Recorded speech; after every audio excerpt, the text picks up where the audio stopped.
Honestamente, cuando anunciaron este juego de FNAF, tuve muchos pensamientos tanto positivos como negativos sobre cómo sería. Me extrañaba mucho la idea de que el juego estuviera centrado en el pasado de Fazbear Entertainment y nos diera un punto de vista más cercano al origen de los animatrónicos que Edwin construyó. Sin embargo, después de ver los primeros teasers, los trailers e incluso el mega spoiler de preview que subieron un día antes del lanzamiento, empecé a dudar mucho. Y teniendo en cuenta el poco recibimiento que parecía tener, me daba la impresión de que este juego sería un completo fracaso. Pero una vez que comencé a jugarlo, mi opinión cambió radicalmente. Es por eso que en este video vamos a hacer una pequeña crítica al más reciente título de Five Nights at Freddy's.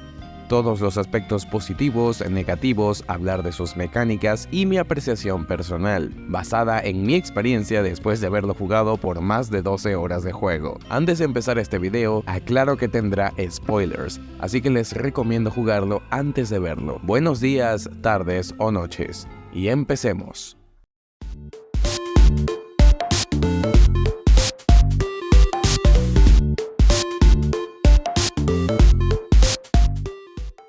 La historia del juego, aunque confusa a largo plazo, tiene una de las tramas más sencillas y fáciles de entender para cualquier fanático de Five Nights at Freddy's. Y sé que puede ser algo contradictorio al tomar en cuenta que se añadieron muchos detalles nuevos del lore que directamente cambiaron cosas ya escritas hace muchos años atrás. Pero si nos enfocamos solo en Arnold, el protagonista, la trama es bastante interesante y sencilla de entender, al menos para lo que intenta plasmar el videojuego. En este juego protagonizamos a un empleado muy mal pagado de Fazbear Entertainment conocido como Arnold. Después de haber trabajado 2 días consecutivos y con una tremendísima falta de sueño, fue enviado bajo amenaza de reducción de sueldo y embargo de su camioneta, presumiblemente su hogar, a una misión suicida de la que muy probable no regrese sano y salvo. Su tarea es ir a Murray's Custom Manor, una mansión y fábrica de animatrónicos, maquinaria y todo tipo de armatostes, invenciones de feria y demás inventos hechos por el genio científico e ingeniero Edwin Murray,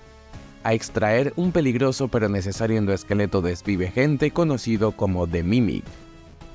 Para resumir su historia, básicamente The Mimic fue creado por Edwin para que actuara como una especie de endoesqueleto que fue capaz de imitar todo tipo de comportamientos y así adaptarse a los trajes que se le fueran entregados para que actuara como tal. Desde hongos musicales, diferentes tipos de animales hasta tenebrosos payasos, The Mimic era capaz de adaptarse a cualquier traje sin problema, cambiando y mutando su cuerpo de tamaño y forma, y siendo capaz de imitar voces. Este sería Mimic One, el cual fue creado como un material de entretenimiento exclusivo de su hijo, el pequeño David. Edwin también sería contratado por Fazbear Entertainment para desarrollar a sus animatrónicos, atracciones y restaurantes, desarrollando para ellos un segundo endoesqueleto al cual llamaría como Mimic 2. El problema es que Fazbear no llegaría a pagarle el dinero acordado, por lo que jamás se quedarían con este segundo endoesqueleto. Muy lamentablemente sucedieron 2 eventos desafortunados en la vida de Edwin que explicaré en otro video, siendo uno de estos el triste a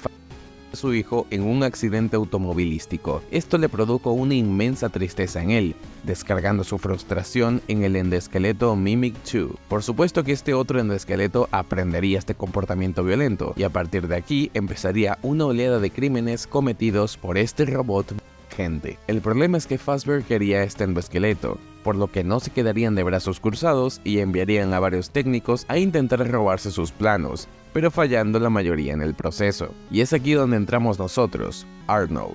Este juego trae un enfoque bastante bueno, ya que en los últimos años se ha visto un incremento de nuevas generaciones que recién empiezan a conocer Five Nights at Freddy's, y que lo hagan con videojuegos de este tipo me parece algo positivo, ya que nos está explicando de primera mano el origen de muchas de las cosas que veríamos años después dentro de la cronología, colocándose como uno de los primerizos eventos en toda la historia de FNAF y dándole un enfoque totalmente experimental y distinto que se siente renovador.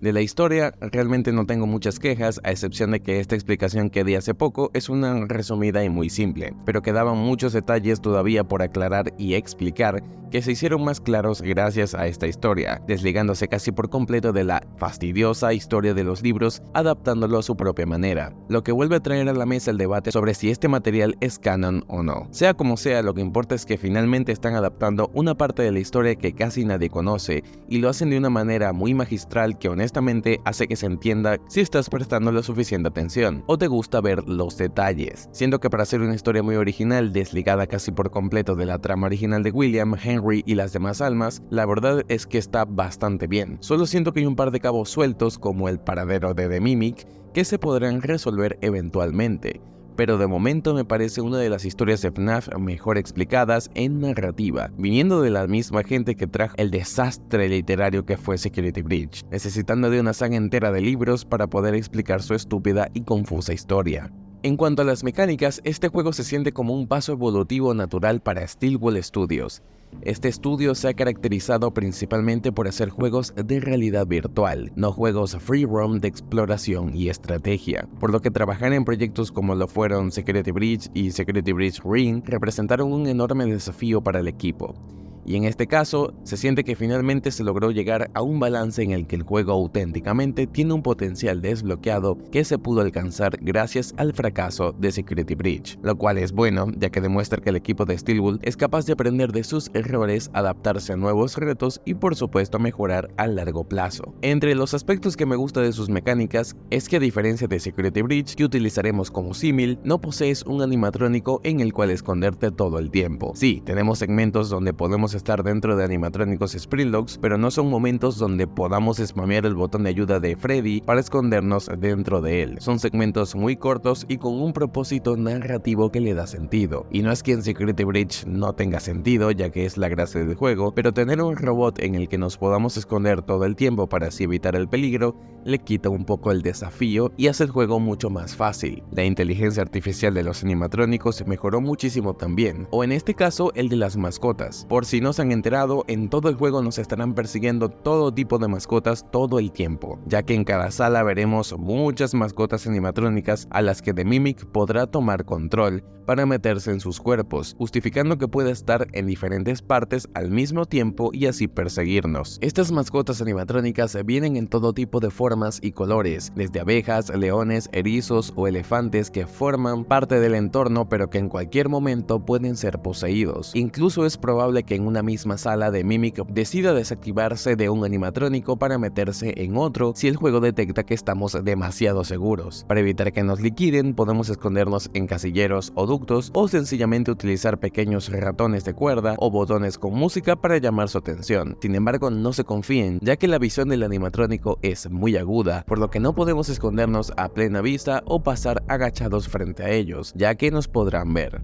No obstante, en muchas ocasiones es probable que el animatrónico aún así nos vea escondernos en un casillero y decidirá no abrirlo, lo que lo hace mucho más fácil que en Security Breach, cosa que no me gusta del todo. Otras veces la hitbox está mal hecha, así que es probable que al intentar asomarnos hacia los lados, aunque el animatrónico no nos esté intentando matar, pueda acabar con nosotros, cosa que tampoco me gusta. Por supuesto que no se encuentran en todas las salas, pero en aquellas donde sí aparecen, genuinamente representa un riesgo latente, ya que no importa cuánto huyamos, sencillamente siempre serán mucho más rápido que nosotros. Lo que me gusta, ya que evita que nos escapemos demasiado fácil. Un detalle que me gustó sobre el juego es que las mecánicas son muy fáciles de comprender. Me gustan mucho las mecánicas que hay tanto para actualizar las llaves, coleccionables, lo cual nos permite conseguir un final secreto, los mensajes que se pueden leer, las notas grabadas y las cintas de comerciales que se pueden obtener. Esto es una mejora significativa a Security Breach y sus pobres coleccionables que no eran nada más que imágenes. El tema de las diferentes llaves y patrones es bastante sencillo y se consiguen todos independientemente del progreso que llevemos en el juego, lo que evita que haya confusiones y hace que de cierta forma se sienta lineal. Por ahí se decía que el problema de Security Breach era que sus persecuciones no fueron preprogramadas, pero tampoco creo que haya hecho falta, ya que las que sí son programadas son cine puro y las que no también, dándole su propia identidad y que cada sala tenga su manera de jugarse. Otro aspecto positivo es su gran cantidad de diferentes batallas contra bosses. Algunas me parecen prácticamente extraídas de Poppy Playtime, como la de la enfermera, pero otras me gustan por su complejidad y dificultad, como la de Big Top, la cual me parece la mejor. Pero cada batalla contra cada animatrónico tiene su cierta gracia. Algunos valen más la pena que otros, pero en algunos segmentos se siente un poco un copy-paste de algunas escenas vistas en otro juego. Igual en relación a Security Breach, algunas valen más la pena que en este juego. Me gusta que también se haya eliminado el cansancio al sprintar, ya que en ciertas ocasiones era tedioso que en Security Breach esto pasara cada 2×3, ya que imagínate pasar la persecución de Jackie o la de Big Top sin poder sprintar. Imposibles. Ya para navegar por el mapa no hacen falta, ya que el mapa no es significativamente tan grande como en Security Breach y de hecho está planeado para ser mucho más compacto, lo que hace cierto sentido pues estamos en una fábrica. El hecho de que el mapa sea más compacto hace que planees mucho mejor tu estrategia y radiques más en el sigilo que en simplemente correr y esperar lo mejor. Hace que tus movimientos sean más medidos y que valga más la pena explorar, ya que en cada sala te encuentras algo distinto. Solo me hubiera gustado que hubiera una manera de poder observar el mapa en todo momento, cosa que sería genial, ya que al ser un mapa tan lleno de cosas y tan grande hace un poco difícil la exploración, pero ahí el desafío. En cuanto a su aspecto gráfico y técnico, lo siento pero creo que es el mejor producto de Steelwood hasta la fecha, incluso mejor que FNAF The Wanted. Gráficamente el juego está muy por encima de Security Breach y eso se nota. Las texturas simplemente tienen un muy buen detalle y mejoraron muchísimo la ambientación del juego, dándole un toque mucho más lúgubre pero a la vez intenso y realista. Me podrían enseñar escenas dentro del Murray's Custom Manor y genuinamente me puedo creer que estoy dentro de una de estas fábricas. Es mucho más intuitivo que su predecesor, más lineal, pero a la vez nos dan la oportunidad de poder explorar lugares a los que ya visitamos con facilidad, siendo posible que encontremos o visitemos salas que solo podríamos haber visto una vez en otros juegos, pero en este caso no. Tenemos el chance de volver, visitar y reexplorar muchas zonas a nuestro antojo, a excepción de las que por supuesto tienen persecuciones prescritas. El diseño de nivel la verdad es que me gusta y no me puedo quejar. En lugar de tener los agigantados espacios que tiene Security Breach, estos son mucho más compactos, pero lleno de lugares en los que esconderse, pasar o agacharse. Solo me limita un poco que no se pueda saltar, lo que hace que pierda ligeramente la inmersión. Pero es un detalle banal, ya que no se siente como una amalgama de cosas mal puestas, sino que en cada entorno hay un cierto sentido para el gameplay y a la vez no se siente como que pusieron un montón de cosas al azar. Además del hecho de que esté lleno de assets y demás cosas, no limita tanto los FPS ni tiene un impacto significativo en el rendimiento del juego, lo cual me parece bastante decente. Una de las cosas que más me disgustó y frustró de este juego es que tiene segmentos que están mal planificados o bugueados. Por ejemplo, la parte del inicio en la cual tienes que resolver un puzzle para poder activar la energía. Bueno, si te llegas a meter ahí, hay posibilidad de que te quedes atrapado y no puedas avanzar si no fuiste a la oficina primero. Otro ejemplo es que hay zonas donde si tu computadora no llega a cargar todo, directamente te quedas atrapado o softloqueado, obligándote a tener que rejugar el juego desde cero. Afortunadamente, eso se soluciona al bajarle los gráficos al juego, haciendo que todo cargue bien. Tiene muchos bugs y si vas corriendo de una sala a otra, esta no carga, y es posible que te caigas del mapa en muchos puntos.